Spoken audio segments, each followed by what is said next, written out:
तू तो कइले होई अच्छा।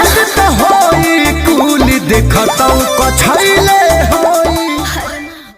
हेलो दोस्तों, नमस्कार दोस्तों, आप लोग देख रहे हैं एंटरटेनमेंट अमित। दोस्तों, कजरा रे कजरा सॉन्ग का नाम है दोस्तों, जो खेसारी लाल यादव का सॉन्ग बहुत जल्द अन्नपूर्णा चैनल से आने वाला दोस्तों।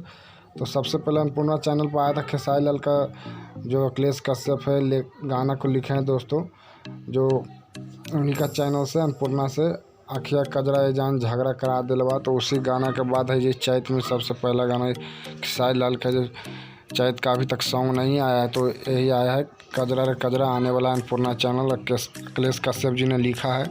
साथ ही बता दूं दोस्तों, सैया आग बबला हो गया जो अंकुश राजा और अंतरा सिंह सॉन्ग आया है, जो कल 26 मार्च को 6 बजे सुजय म्यूजिक वर्ल्ड से रिलीज होने जा रहा है दोस्तों। साथ ही बता दूं, खेसारी लाल यादव का प्यार किया तो निभाना मूवी का सॉन्ग है दोस्तों, जो सॉन्ग का बोल है प्यार के अमृत, जो आज शाम के एंटरटेनमेंट रंगीला से रिलीज हो गया दोस्तों। जो काफ़ी बवाल सॉन्ग है दोस्तों। तो वीडियो कैसा लगे दोस्तों, अच्छा लगे तो लाइक शेयर जरूर करिएगा, चैनल को सब्सक्राइब करिएगा दोस्तों। फिर